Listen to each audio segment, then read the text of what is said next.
Teman-teman, setelah beredar video Miftah yang menyatakan dokter itu goblok. Kenapa tidak goblok? Setiap ada pasien datang, ditanya dulu, kamu sakit apa? Butuh apa? Mau diapain? Mau dibagaimanain? Itu goblok katanya. Yang pintar itu cuma dokter hewan. Dokter hewan? Miftah apakah gak pernah ke dokter hewan? Saya punya kucing. Saya pernah punya kucing. Sakit, teman-teman. Saya coba untuk bawa ke dokter hewan. Nyampe sana, ditanyakan bukan kepada hewannya, kepada pemiliknya. Emangnya Nabi Sulaiman? Ya, emangnya manusia sekarang Nabi Sulaiman bisa komunikasi dengan hewan? Cing, sakit apa, Cing?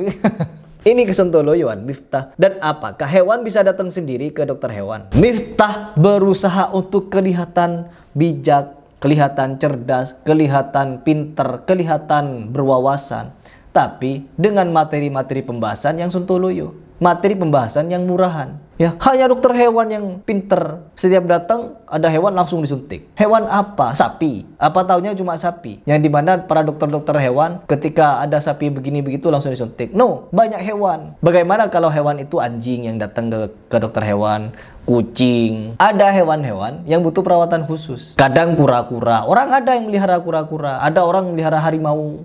Ya, ada. Apa iya hewan-hewan ketika sakit dibawa sama pemiliknya ke dokter langsung disuntik begitu tanpa mendiagnosa dulu? No, teman-teman. Ini letak kedunguan dan kesontoloyan Miftah yang dia tutup-tutupi dengan yang mencoba untuk berbahasa yang kelihatan cerdas. Dan fatalnya banyak orang menjadikan dia tokoh, panutan. Yang saya tidak peduli video ini maka ditonton banyak orang dan lain sebagainya. Yang penting edukasi. Bahwa kita harus hati-hati memilih panutan. Mereka ini coba menyekat-nyekat, teman-teman. Coba lihat itu Raffi Ahmad. Dulu ketika saya ditegur sama orang NU, sama kiai-kiai NU, oh Miftah sok ngartis, bergaul sama artis Raffi Ahmad dan lain sebagainya. Setelah saya tinggal Raffi Ahmad, apa namanya? Dirangkul sama Wahabi, menjelekkan Wahabi lagi. Sedangkan kita dilarang untuk memberikan edukasi seperti ini. Kalian khawatir, ya? Kalian khawatir. Yang hak akan terlihat hak, yang batil akan terlihat batil. Bahkan Raffi Ahmad pernah mengucapkan di video vlognya kalau dia sekeluarga sangat senang mendengarkan kajian Ustaz Khalid. Bukan senang mendengarkan kajian Miftah yang penuh dengan hinaan, cacian, olok-olokan, kata-kata kotor kasar yang dia anggap sebagai candaan. Yang sejatinya itu hinaan, bener-bener hinaan. Sampai-sampai Bu Yati itu 2 tahun memendam rasa sakit itu. Ngelus-ngelus dada. Na'udzubillah. Dan sekarang ada satu video tanggapan dari dokter langsung yang telat ya menyatakan kita simak saja videonya. Siapa bilang dokter itu pinter? Dokter itu buktinya apa? Setiap orang datang ditanya. Kan kalau pinter ngapain pakai tanya? Dokter itu yang pinter cuma satu. Siapa? Dokter hewan. Nggak pernah ditanya, langsung disontek. Ya, silakan Pak. Dok, saya ada keluhan. Bapak pasti sakit dada kan? Iya dok. Sakit dadanya kalau saya lihat ini mungkin udah 2 hari 3 hari yang lalu. Benar dok. Terasanya di tengah dada kan? Benar sekali dok. Habis itu tembusnya ke punggung, ada sesak nafasnya. Iya dok. Kakinya bengkak nggak? Tuh kan bengkak kan? Nah iya. Kemudian sepertinya Bapak tensinya juga tinggi deh. Iya dok. Tuh. Merokok kalau bisa, saya lihat jarinya 3 bungkus per hari kan? Benar dok. Nah, udah Pak, saya sudah tahu diagnosisnya. Tenang, saya resipin ya. Oke. Kok bisa tahu sih dok? Oh, ini ada EKG-nya. Terus, jenius.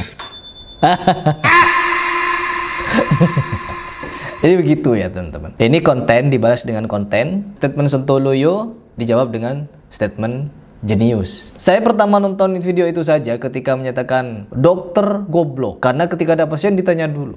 Ya, kadang dokter itu tidak bertanya teman-teman. Cuma dilihat lidahnya. Coba lihat lidahnya. Dilihat lidahnya saja. Kadang orang sudah tahu sakit apa. Ya, begitu. Jadi Miftah ini sebenarnya orang sontoloyo yang berusaha sok pinter teman-teman. Sok pinter, mengatakan orang goblok seolah-olah dia paling pinter. No, dia yang itu. Aduh ya Allah, hampir keceplosan.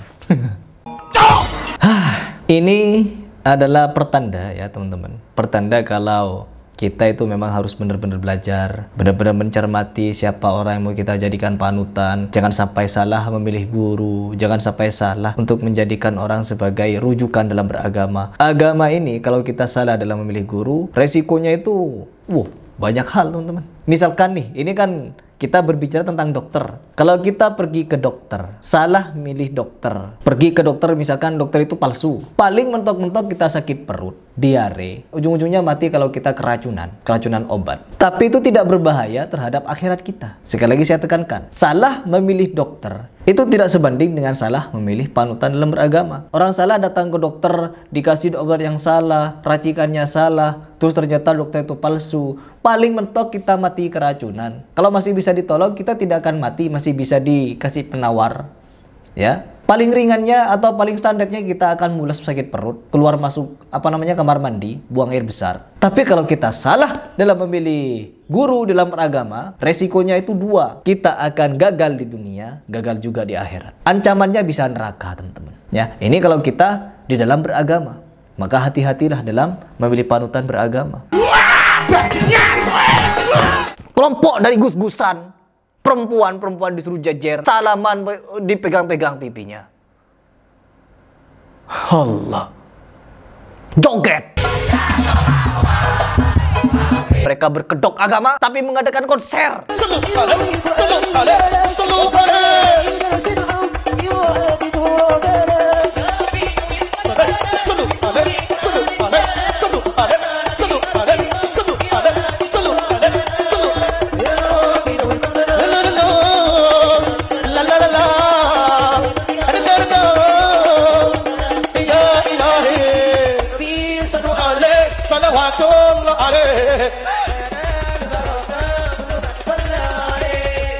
Joget jingkrak rame-rame dengan anak muda. Outputnya apa? Di bawah ada yang bentrok.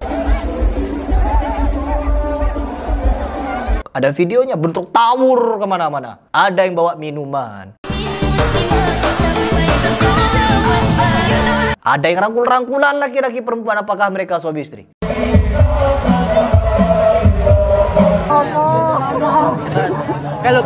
Dan lain sebagainya. Mereka ini mengajarkan hal-hal yang tidak benar, berkedok agama, majelis sholawat katanya, tapi isinya kesontoloyoan.